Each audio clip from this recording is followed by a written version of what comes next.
Welcome back ناظرین. اچھا جی صاحب کچھ بات رہ گئی تھی. جی بیسیکلی میں بات کر رہا تھا اکنامک ڈیولپمنٹ. دوسری بات جو ہے کہ بلوچ جو ہیں ان کا ٹائم کا بڑا ایشو ہے. آپ نے کبھی سنا ہوگا بلوچ کا حال, یہ اپنا حال چال بتاتے ہوئے گھنٹوں ضائع کرتے ہیں. دوسری بات میں کہنا یہ چاہ رہا ہوں کہ ان کے ساتھ بیٹھ کے ڈائلاگ کرنا, ان کی بات سننا, یہ بڑا امپارٹنٹ ہے. اور تیسری جو بات ہے کہ یہاں پہ آپ کو ایجوکیشن اور فائنینشیل جو ایکٹیویٹی ہے یہ کرنا پڑے گا. ان کو فائنینشیل ایکٹیویٹی میں, ان کو ایجوکیشن میں, ان کو کوئی آرام ایسا دینا پڑے گا کہ جو یہ جیل میں اور باہر فرق محسوس کر سکیں, جو یہ غربت کو ایک برائی سمجھ سکیں. یہ سمجھتے ہیں کہ شاید کسی سے ہار جانا, کسی کی بات کا, کسی گولی کا جواب نہ دینا بےزتی ہے, لیکن غریب مر جانا, غربت سے مر جانا, بھوک سے مر جانا, وہ شاید بےزتی نہیں ہے. سو بیسیکلی جو ایک مہذب دنیا کے جو پیرامیٹرز ہیں, مہذب دنیا کے جو پرسیپشنز ہیں, وہ ان کو پڑھانا, وہ ان کو بتانا, یا وہ اس کو پوری طرح کنسیو کر جائیں, یہ بڑا امپارٹنٹ ہے. اور پھر میں سمجھتا ہوں کہ یہ جو ہے نا, اگر دیکھیں کہ اس کو کنٹرول سارے اس وقت دیکھیں, اتنی بڑی امریکہ نے جو انویسٹمنٹ کی ہے, مطلب $44 بلین اس وقت تک ہو چکا ہے ان کا, یہ $47 بلین افغانستان میں.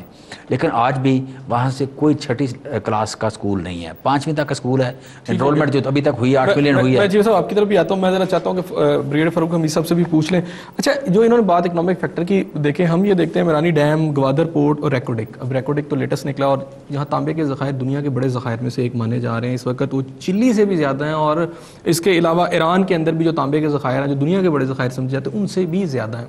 ایک طرف تو اس کی معدنیات کا یہ عالم ہے, دوسری طرف جو اکنامک کنڈیشن چیمہ صاحب نے بھی پہلے اظہار کیا. کیا آپ نہیں سمجھتے بریگیڈ صاحب کہ اس وقت جس طرح کے پاکستان کو حالات کا سامنا ہے بلوچستان کے اندر, جب تک ہم ان فیکٹرز کے اوپر, ہم نے کوئی وہاں انڈسٹری نہیں لگائی, کچھ بھی نہیں لگایا, تو ہمیں ایک تھریٹ آتا ہے امریکنز کی طرف سے. اور جس طرح کرنل صاحب نے بھی ذکر کیا کہ وہاں پر اس کی سرحد کے ساتھ دوسری طرف انڈیا نے اپنی ساری کونسلیٹس بنائی ہیں اور پوری طرح رول پلے کر رہے ہیں. اور انہوں نے جیسے کہا کہ روٹی جو ہے بڑی اہم چیز ہے, جو روٹی پرووائڈ کرے گا, جو فائنانس پرووائڈ کرے گا, وہ لوگ ان کے ہاتھوں کھیلیں گے. تو ایسی صورتحال کے اندر اب ہمیں کرنا کیا چاہیے؟ بسم اللہ الرحمن الرحیم. دیکھیں احسن صاحب, پہلے میں آتا ہوں جو کرنل صاحب نے ذکر کیا, جو وہاں پہ انڈین تھریٹ ہے افغانستان میں. ابھی یہ حالات آگے اس لیے اور خراب ہونے کا ڈر ہے بلوچستان کے حوالے سے, کیونکہ کارزائی صاحب نے امریکنز کے کہنے پر انڈیا کے ساتھ ایک اسٹریٹجک پارٹنرشپ ڈیل کی ہے, جس کے تحت انڈین آرمی جو ہے اب افغان نیشنل آرمی اور پولیس کو ٹرین کرے گی.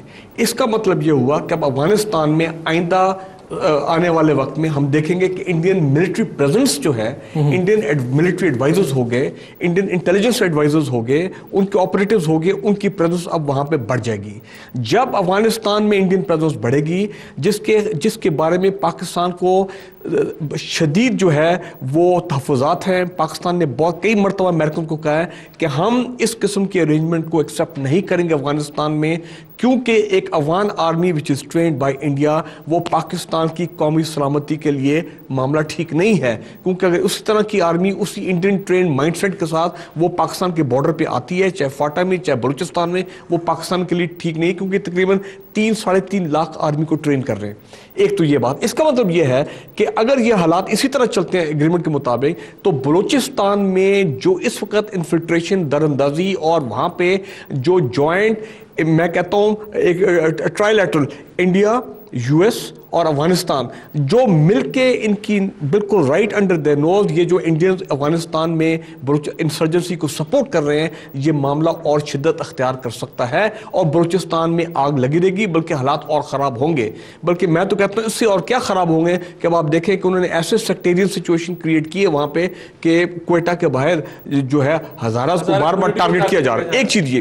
دوسری, اب بلوچستان کے حوالے سے جو ایک اور خطرناک ڈیولپمنٹ یہ ہے کہ امریکنز جو ہیں وہ افغانستان کے ساتھ بہت جلد 2012 میں ان کی کوشش ہے کہ ایک اسٹریٹجک ایگریمنٹ سائن کرنے کو تیار ہیں, جس میں 2014 کے بعد بھی امریکن فورسز جو ہیں وہ 4 سے 5 ان کے امپورٹنٹ بیسز جو ہیں, جن میں سے ایک ملٹری بیس, 2 ملٹری بیس جو ہیں وہ ایک بلوچستان کے بارڈر کے ساتھ اور ایک فاٹا کے بارڈر کے ساتھ لگتے ہیں.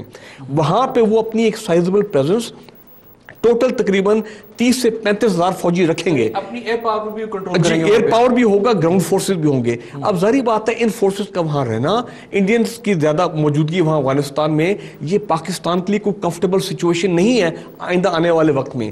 یہ جو کارزئی صاحب نے کہا نا کہ اگر امریکہ نے پاکستان پہ حملہ کیا یا ہندوستان نے پاکستان پہ حملہ کیا تو ہم پاکستان کے ساتھ دیں گے, یہ کارزئی صاحب ہمیں پتہ ہونا چاہیے is an American stooge, is an American puppet. تو لہٰذا ہم نے اس کو بھی ذہن میں رکھنا کہ اس کو اس اسٹیٹمنٹ کو ہم نے سیریسلی نہیں لینا. تیسری امپورٹنٹ چیز یہ ہے, دیکھیں بلوچستان کے حوالے سے, بلوچستان میں چائنیز پریزنس جو ہے بڑے پیمانے پر وہ آ رہے ہیں. گوادر پورٹ کا ابھی ایکسپینشن کی بات ہو رہی ہے, گوادر ایئرپورٹ کی بن رہا ہے, انفراسٹرکچر کی ڈیولپمنٹ ہو رہی ہے, چائنیز وہاں پہ منرل پروجیکٹس میں انوالو ہیں.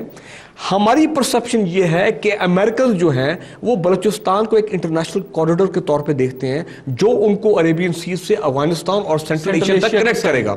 تو لہٰذا انڈینز کی بھی وہاں پہ انڈین بھی ریزنٹ کرتے ہیں چائنیز کیوں آگے بلوچستان میں, امریکن بھی اس کو پسند نہیں کر رہے, اور تو therefore they would like to keep Balochistan destabilise تاکہ کس طرح چائنیز کو یہاں پہ ان کا پیر نہ جمنے پائے بلوچستان میں.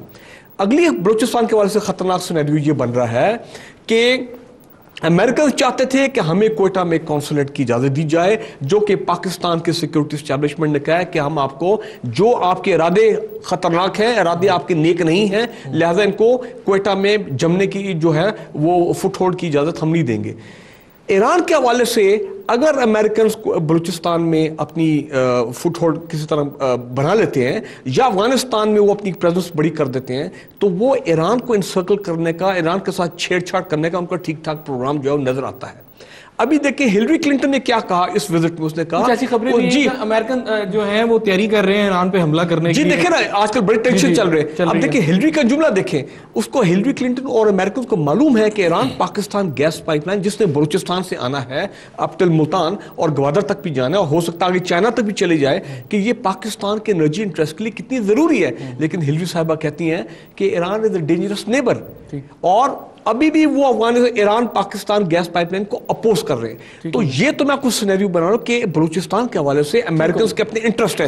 اب آج میں آپ کی طرف آ رہا ہوں, میں اسی آپ کا پوائنٹ پہ تھوڑا سا میں کرنل صاحب سے پوچھنا چاہوں گا. کرنل صاحب اس وقت جو پوزیشن ہم یہ دیکھتے ہیں کہ جو انہوں نے بھی بتائی بلوچستان کی اہمیت امریکنز کی نظر میں, ایک ایم او یو بھی سائن ہوا تھا پاکستان کے ساتھ مشرف صاحب کے دور میں, جو کہ تھا ترکمنستان سے پائپ لائن لے کے آنا, اور وہ بلوچستان یعنی وہ یہ تھا کہ جنوبی وزیرستان تک ان کا تھا کہ وہاں تک لائی جائے, اور پھر جنوبی وزیرستان سے اس کو ٹرن دے کے اور آپ گوادر پہ لائیں, اور وہاں پہ امریکن شپ جو ہیں وہ آ کے اس آئل کو لے کے جائیں گے جو کہ ترکمنستان سے آئل آئے گا, جو کہ اس دفعہ وزیر خارجہ نے